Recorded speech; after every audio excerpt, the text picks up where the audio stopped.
मोजून आज 5 दिवस राहिलेत. 16 तारखेला वंचित बहुजन आघाडीचे नगरसेवक येणार आहेत आणि ह्याच्या पुढे जर तुम्ही गुंडागर्दी केली तर 16 तारखेनंतर तुम्हाला ठाण्यामध्ये उभं राहायला जागा नाही सोडणार. आणि हे बोलत असताना मित्रांनो, आज वंचित बहुजन आघाडीचे संतोष खरात आणि तसेच सिद्धार्थ जाधव हे वंचित बहुजन आघाडीचे अधिकृत उमेदवार म्हणून इथे उभे. यांची निशाणी आहे गॅस सिलेंडर.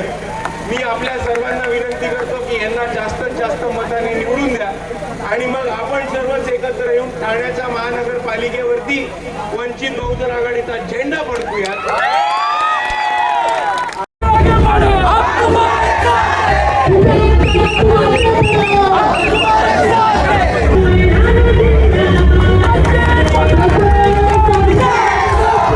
इथे उपस्थित माझ्या माता भगिनी, वडीलधारी मंडळी आणि तसेच या चळवळीतल्या तमाम साथीदारांना माझा जय जिजाऊ, जय शिवराय, जय ज्योती, जय क्रांती, जय लहुजी, जय मल्हार, अस्सलाम वालेकुम आणि जय भीम.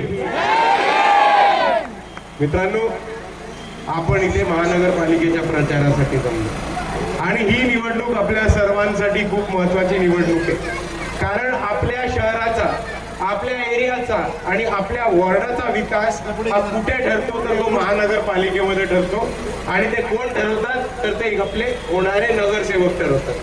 म्हणून जो गेल्या 10 वर्षापासून आपला विकास थांबला गेला होता आणि ज्या ज्या नगरसेवकांनी आपल्या विकासाची निधी, आपल्या शहराच्या विकासाचा पैसा, आपल्या दलित वस्तीच्या विकासाची निधी आणि ह्या आपल्या शहराची तिजोरी खाली करून लुटायचं काम केलंय, त्या लोकांना आज सत्तेच्या बाहेर फेकून वंचित बहुजन आघाडीचे उमेदवार हे निवडून द्यायची वेळ आलेली. आणि म्हणून मी आपल्या सर्वांना एवढी विनंती करतो की या निवडणुकीमध्ये पुढे मागे न बघता आपण सर्वांनी आपल्या हक्काच्या, आपल्या कामाच्या आणि आपल्या सर्वांसाठी लढणाऱ्या उमेदवारांना जास्तीत जास्त मताने निवडून द्या, ही आपल्या सर्वांना मी विनंती करतो.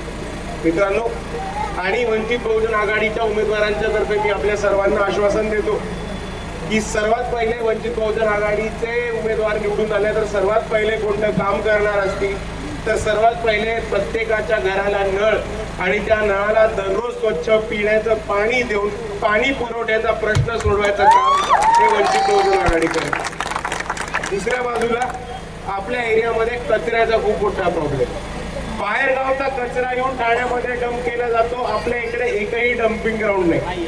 वंचित बहुजन आघाडीचे उमेदवार निवडून आल्यानंतर ठाण्यामध्ये एक बायोडिग्रेडेबल डम्पिंग ग्राउंड बनवून डम्पिंगचा प्रश्न आणि कचऱ्याचा प्रश्न हे कायमस्वरूपी सोडवण्याचं काम वंचित बहुजन आघाडी नक्की करेल. आणि त्याचबरोबर आपल्या वॉर्डामध्ये, प्रत्येक वॉर्डामध्ये एक आरोग्य केंद्र आणि डिस्पेन्सरी चालू करून, आरोग्य सेवा चालू करून महानगरपालिकेची जी शाळेची परिस्थिती रखडलेली आहे त्या शाळेचं डेव्हलपमेंट करून, तिकडे सोय सुविधा उपलब्ध करून महानगरपालिकेच्या शाळांमध्ये प्रायव्हेट मध्ये मिळतं त्या दर्जाचं मोफत इंग्लिश मध्ये शिक्षण हे आपल्या लेकरा बाळांना देण्याचं काम वंचित बहुजन आघाडी करणार आहे. मित्रांनो, आज वंचित पूर्ण ताकदीने उभे आणि वंचितचे दोन्हीही उद्या जिंकून येणारे नगरसेवक उमेदवार तुमच्या डोळ्यासमोर उभे. पण या परिस्थितीमध्ये आपल्या समोरचे जी लोक आहेत त्यांना आपण पुढे गेलेलो दिसत नाही. त्यांना आपण पुढे गेलेलो त्यांच्या डोळ्यात खुपतं. आणि म्हणून वंचितची जेव्हा प्रचार चालू होते तेव्हा त्यांच्या गाव गुंड्यांनी येऊन वंचितच्या रिक्षा फोडायचा प्रयत्न केला आणि बॅनर फोडला. त्या दादांच्या सुद्धा गाड्या फोडल्या होत्या.